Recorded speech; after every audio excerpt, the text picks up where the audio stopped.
سارة بنت مصابة بمرض نادر خلاها قعيدة على كرسي متحرك، وبيخليها بتكرر الكلام وتشوف في مخيلتها حاجات غريبة، وزهقت من العلاج لأنه بيسبب لها ألم. والغريبة إن الآلات الكهربائية بتخرج عن السيطرة في كل مرة سارة بتاخد جلسة للعلاج، وأبوها بن هو اللي بيهتم بيها، وعمالة بتكرر في جملة إنها عايزة قلمها الأحمر، وأبوها بيهديها وإداها القلم المفضل ليها في رسم وتلوين الحاجات الغريبة اللي بتشوفها في مخيلتها. وأبوها شايف إن العلاج ما بيجيبش نتيجة وما بيعالجش سارة وحالتها زي ما هي، والدكتور وولتر والممرضة إيميلي بيطلبوا منه الصبر وإنه محدش هيساعدها غيرهم، وهم مش واخدين بالهم. بيجي راجل غريب لسارة وقال لها جملة مش مفهومة ومشي، واضطر بن يسمع كلام الدكاترة ويديهم فرصة لمحاولة علاج مرض بنته سارة النادر، وحاسس بالحزن عليها لأنه مش عارف يساعدها ولا حتى عارف منها ايه اللي بتحس بيه. وبيكلم المطر زي المجنون وبيدعي ان بنته حالتها تتحسن، ولكنه بعد تفكير قرر انه يمشي من المستشفى لانها مش هتساعد بنته سارة. ولكن جات له الدكتورة إيميلي وتحذره ان سارة من غيرهم هتكون في خطر وما يهتمش، وسارة بترسم في عالم مظلم. ولما باب المصعد فتح بتكون سارة رافضة الخروج من المستشفى، ولكن ابوها اجبرها، وسارة نظرتها بتتغير وبصة للمصعد لما وقف عند الدور السادس، والمصعد عطل وفيه مريض مع الشرطي ريك اغمى عليه واسمه توبايس، وفجأة حالته تحسنت والكهرباء رجعت في المكان. وتوبايس بيقول لهم ليه ما سبتونيش اموت، وهم مستغربين من كلامه. ولما المصعد فتح الكل يستغرب من الهدوء في المكان، وان كل الدكاترة والممرضين والمرضى اختفوا وعمالين بينادوا وبيدوروا ومفيش رد. حتى جرس الطوارئ ما اشتغلش عشان مثلا الكل يهرب من المستشفى بسبب حريق او حاجة حصلت، ولكن كمان كل الابواب للخروج مقفولة. وحسوا بالقلق، ومعاهم واحد اسمه جون معاه دباديب للاطفال، وكلهم بيدوروا على اي باب مفتوح للخروج منه، وكده هيضطروا يروحوا لسلالم الخروج الاضطرارية. وسمعوا صوت غريب من احد الغرف، وراح الشرطي ريك للغرفة ولقى آلة تصوير المستندات شغالة ولكن محدش موجود معاها. وتلاقي إيميلي صور غريبة لحد بيصرخ فيها، وشبكة التليفون عطلانة، وهم كده معزولين هنا. وتقول إيميلي البن ان بنته سارة بتاخد علاج الصرع كمسكن ليها، ولو ما خدتهوش قريب حالتها هتسوء ولازم يوصلوا لمخزن الأدوية في أقرب وقت. وسمعوا كلهم صوت غريب تاني، ولما راحوا يتأكدوا يلاقوا بنت على كرسي متحرك، ولما ينادوا عليها ما تردش. ولما راحت إيميلي تطمن عليها تلاقي عينها مخلوعة وهي ميتة. ويقول لهم توبايس احنا هنا في الجحيم، واعتقدوا ان في سفاح بيقتل الناس هنا وبيخلع عيونهم. ولما كملوا الطريق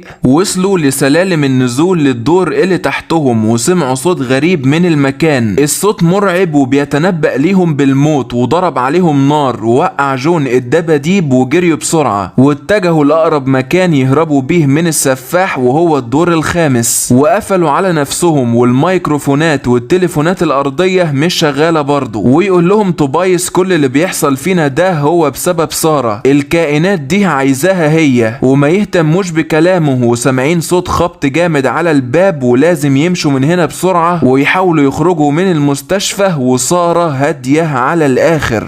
ولما كملوا الطريق اكتر واحد قلقان هو جون، وعايز يخرج من المستشفى ويرجع بيته لأولاده. وحتى الآن الهدوء مسيطر على المكان، ومش لاقيين اي حد من الدكاترة او الممرضين او المرضى، ولا حتى لاقيين اي اثر لوجود انسان حي في المستشفى. واعتقدوا ان السفاح قتلهم ولازم يخرجوا من المستشفى بسرعة. ووصلوا لغرفة المراقبة، وكل الكاميرات ما فيهاش اي اثر لانسان حي، ومنعوا جون من الكلام في الميكروفون عشان ما يشدش السفاح لمكانهم. وشافوا اثر للبشر في الدور الثالث وهيتجهوا ليه، والشاشات فصلت وخد بين اجهزة لاسلكي من المكان، ولكنه لقى سارة اختفت وراح يدور عليها، ولقاها في مكان ضلمة واصوات مرعبة موجودة، وشاف شبح غريب والكهرباء بترعش، والمكان بقى هادئ جدا والكهرباء استقرت. ولقى بين ان سارة سليمة وما بتتكلمش ولازم يكملوا طريقهم. وفجأة لقوا في التلفزيون المذيع بيكرر جملة لا يوجد مكان أقصى من السجن، وفي الراديو جملة الجو سيزداد برودة عمالة بتتكرر. وحطت سارة وطوبايس ايدهم على ودنهم والباقيين مستغربين. وفجأة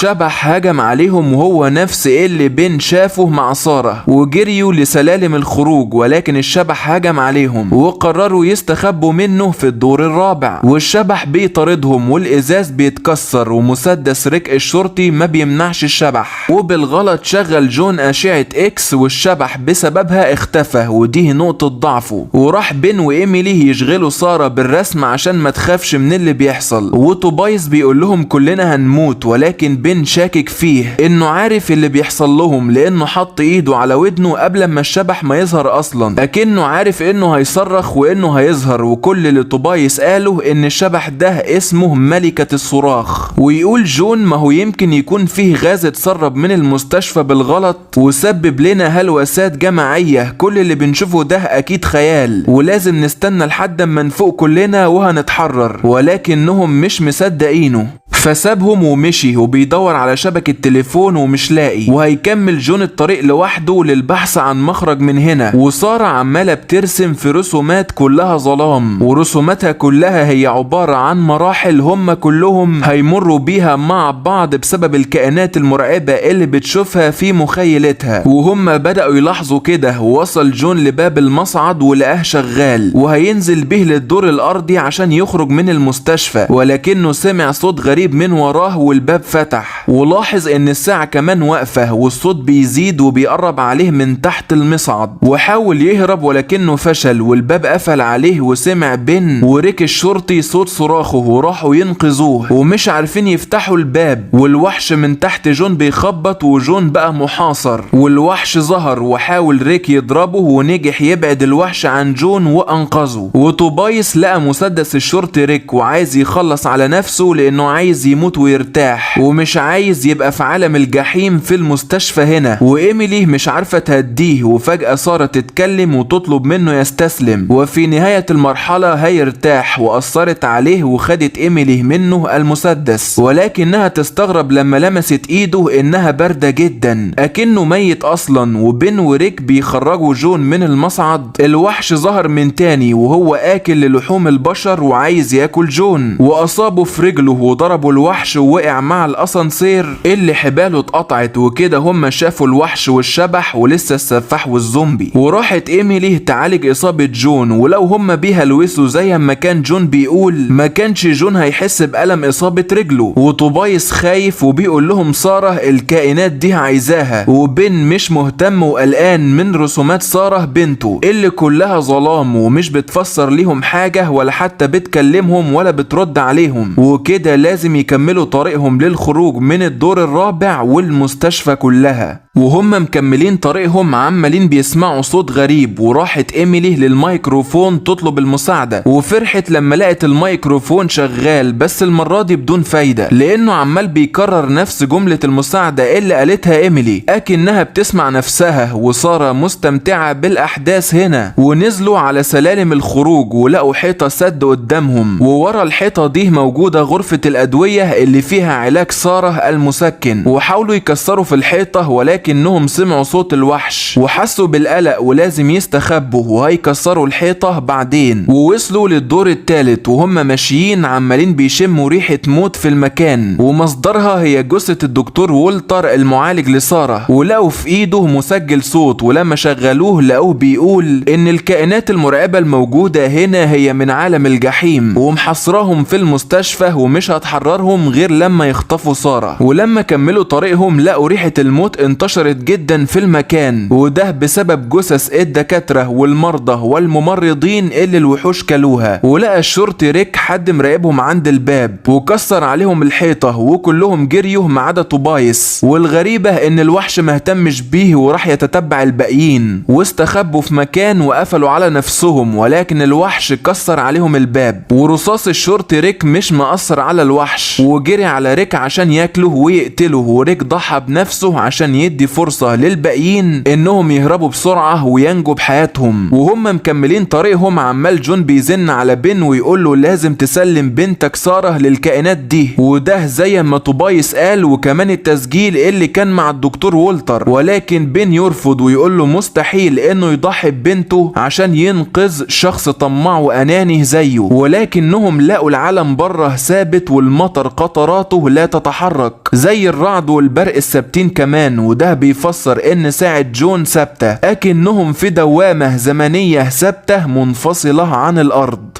وتقول ايميلي لبين انهم لازم يلاقوا العلاج لسارة بسرعة عشان حالتها الصحية ما تتدهورش، ولازم يرجعوا للحيطة السد ويكسروها. وهيروح بين مع ايميلي لوحدهم وهيسيبوا المصاب جون مع القعيدة سارة لانهم هما الاتنين مش هيعرفوا يساعدوهم. ويحذر بين جون ويقول له لو لمست بنتي هقتلك واحنا هنرجع بسرعة. وبين وايميلي في طريقهم لاقوا جثة الشرطي ريك ومستغربين من الرمل المنتشر في المكان خصوصا عند الجثث، وخد السلاح من ريك لحمايتهم. وجون الشيطان بيلعب في دماغه وبيقول له انه يسلمه سارة وينجو هو بحياته. وبين وايميلي بيكسروا في الحيطة وفجأة سمعوا صوت من فوقهم وضرب جون رصاص اعتقادا انه اصاب الوحش. وفجأة لقى الدباديب بتاعة جون وقعت عليهم وحسوا بالقلق ولازم يكملوا تكسير في الحيطة بسرعة بسبب خوفهم من صوت الوحش. وسارة عمالة بترسم في المراحل اللي هم هيواجهوها، وراح جون خدها بالكرسي المتحرك وهيسلمها للشيطان لانه اناني ومش عايز يموت، هو عايز يخرج من هنا. وبيكون بين وايميلي كسروا حيطة غرفة العلاج بنجاح ولقوا الضلمة في كل مكان وشافوا جثث غريبة ملتصقة ببعض استعدادا لتحولهم لزومبي. ووصل جون بسارة لمكان مسدود وهجم توبايس عليه وبيقول له سارة مش ملكك عشان تسلمها للشيطان. وسمع بين صوت معركتهم من اللاسلكي، والغريبة ان جون لقى توبايس ضعيف جدا وده بسبب ان توبايس اصلا جثة. وسارة الكرسي المتحرك فجأة اتحرك بيها لوحدها، وفجأة لقى جون هزات غريبة في المكان والسفاح ظهر وراه وقتله. وظهر بين وزق السفاح ووقعه من الشباك وانقذ بنته سارة وتوبايس مات.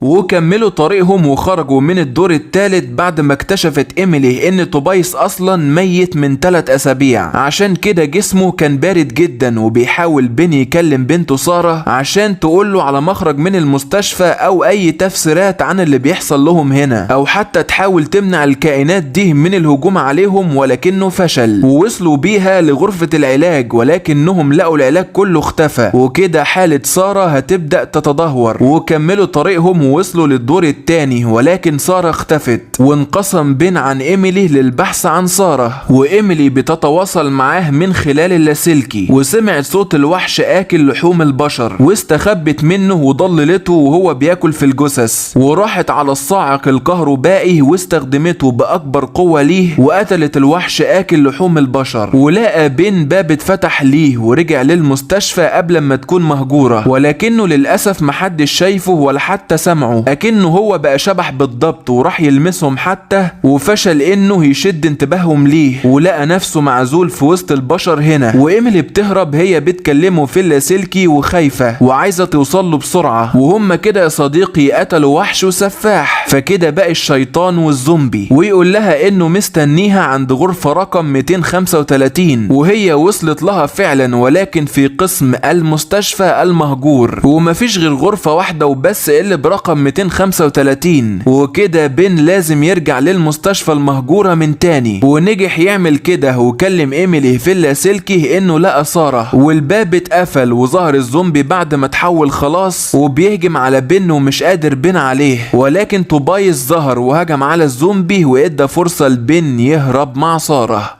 ولما هرب بين مع سارة لقى ايميلي جات له وتقول له على الوحش اللي هي قتلته، ولقوا الباب فتح لهم ولكن مش لوحده، الشيطان ظهر وركبوا المصعد للنزول للدور الارضي ومنه يهربوا من المستشفى. وبعد محاولات مع المصعد اشتغل في الاخر وهربوا من الشيطان. وهم ماشيين تحط سارة ايدها على ودنها وده معناه ان الشبح ملكة الصراخ هتظهر، وايميلي مش واخدة بالها الشبح هجم عليها واصابها في رجلها رجلها، ولكن سارة بصت للشبح والشبح خاف واختفى. وما قدرش بين يسيب إيميلي المصابة وقعدها على الكرسي المتحرك وخلى سارة تقعد على رجلها. وفجأة لقوا الساعة اتحركت، وفجأة كمان لقوا كل الجثث اللي حواليهم اتحولت لزومبي وهجمت عليهم. وخد بين سارة من على رجل إيميلي عشان يتحركوا بسرعة، ولكن الزومبي حصروا إيميلي بعد ما الكرسي المتحرك ما وقف، وللأسف كلوها. ولقى بين عربية إسعاف قديمة وركبها مع سارة للخروج من جراج المستشفى المهجورة المرعبة. والكائنات متضايقة جدا لأنهم عايزين سارة، وهي بتقول لأبوها إنهم في خطر والكائنات دي هتقتلهم. وعملوا حادثة والعربية عطلت، وشاف بين الشيطان وهو قائد عالم الجحيم وقائد الكائنات المرعبة دي، وبيطلب من بين يسلمه بنته سارة، وفي المقابل هو هيسيبه يهرب. ولكن بين رفض، والعربية اشتغلت وهرب بيها بسرعة من عند الشيطان. والشيطان اختفى من قدامه ووقف بعربيته، وعارف بين انه مهما هرب مش هيعرف يهرب من الشيطان، وهو برضه مستحيل يسلمه بنته سارة. فراح نزلها من العربية وخباها وطلب منها ما تعملش صوت خالص، وهو هيروح يحارب الشيطان ويقتله، ومهما حصل هو مش هيسلمها ليه بالساهل، وهو بيفضل انه يموت وما يعملش كده. وحضن عربيته والشيطان ظهر له، ومستحيل بين يهزمه بعربية قديمة. وفجأة لقى بين نور غريب قدامه، وبنته سارة